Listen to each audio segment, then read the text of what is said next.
بميجوي إما بهمو معناك ظلم لملتي كردكريت لهرت شوار لاوة إماش نازانم خوش من هتابلي كم ترخمين بنسد خومانوا شكا قال إداري شي بتوانا من هبيت خلقاني شي أو من هبيت كبتواني هلويز ورقرين بلام هلويز سكان من هاد بقصة كردنا مع الأسف بس بقصة كردنا إجناوكو رد فعل برواناكم رد فعل من هبيت سويتشي لوتي هي ظلم لملتي كردكات إيران بهمان شوه أما اشتكى خاصة هالنقرة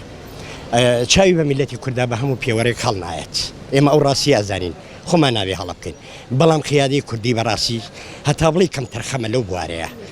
يعني إما دولتين وقتي خوي لحكومتي عراقية سردمي رجيمي عراقية تنيا لسر صجيك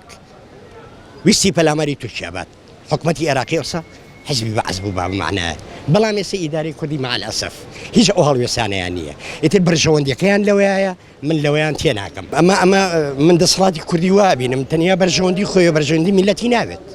يعني تو لما يبستو خش صلاة حكم راني بيستو نص صلاة حكم راني كردا وتاني كتوي بينيت يتنازني بريت شي أم بي بريت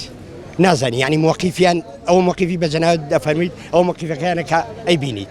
يعني نازن شو شر مزار نابن نازنم شون ليدوانك ناين يوقسا كردن شيكاك خوم همو هاولاتك يم سجاديت واني قسب كات بعقد واه توبتيو نتويت اي اوان لشو بجين اي اوان كردنين خلشي ملاتنين اگر خلشي ملاتجين خاچي خويا انا كاك يعني تو وشي تعدان ليك وشي اهانه سكات يم بيكي تركيا برنامجي هي او برنامج جيبك طواويك بلام اسا روش بروج وحفته بحفته ومان بمان برنامجي جيبجيكا تابع دوينيا مثلا بيانيش هفتيش كمانيش كشش ماني كبرنامج تري هي توسع بميبكا أو إلى ذهني دولتي تركيا فراوان كردني دولتكي لسحسابي أرزي دراوسي كان جاء لم يجوا عليه ولاية موصل هبوا ولاية موصل كيسا أم بموصل وكركوك وسليمان وشوشو هولير أماني بيداني كانت خو عراق سي ولاية دوا ولاية موصل بغاو بصرة لزمان عثمان لكان هسا أم أيوة أو بخاتو سهين أنجا فكري كي توسعي هي لقبرسي شا نيوي قبرسي داجير كردو ولا شوني كيد لروجاوة داجيريكا أواكا أجر بيج نج أما برنامج أوا أيوة إمبراطورية عثمان لي زينو كاتو بوني بكاكا بيانوا باشا خلو قبرص بكاكاني أي بوشو داجيري كر قبرص خو أيوة بكاكي لينيا حكمة تيرين بو بيدنغا كالي حكمة دو هيس هيا دو زون هيا دو عقليت هيا دو حزب هيا دو بنمالة هيا بنمالي أولا كبيرلين بارتي هلا زوة تسليم بتركيا بو هلا زوة يعني أجندة أو جيبجيكا أو تقواعد عسكري تركيا هيا لا زاخو لا شو آمدي لا شو أو تالا شيلات زي باركا قصب كراو خلقا كي خوب شاندانيان كروتي أو جرشيون اللي قرتن بارتي دا صلاتي بارتي قرتني مثلا أو خلقي شهيك خلقي كشتوا ما يقرأ عليه شون ريغا خوشكارا آسانكاريا هاوكاري كردنا حسانكاريا هاوكاري كردنا بله شون ريغا خو اگر او بارتي او سياستي نبوايا اويش نيتواني بوشيوي بك بحقد امانه سربخونين يعني مستقيتي انما ولان ملته وبراهيم بينما بملا علين بياوي ايران بولا علين بياوي تركيان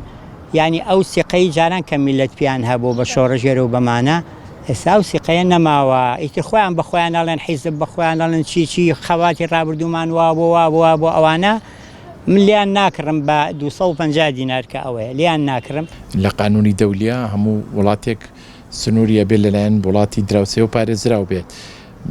بيرشكدني ترك بوشوي وبتايبتي بهزي اسماني زور جار كتبين يكري هرشغرت سرغوندكاني سر سنور تناند بقولاي چند كيلومترك لم روجانا گشت نزيكي شاري خليفان كوزيات تقريبا ل 50 كيلومتر لسنوري تركيا لسنوري دولية ودورة معنا همو خلقي قانوني دولية وإما لهمو ولاتك همو ولاتك لولاتي دراوسي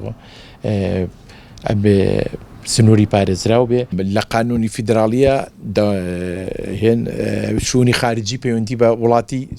دەوڵەتی مرکزیەوە هەیە ئێمە طبعاً قەینا سنووری ئەمەیە با هەموو سنووری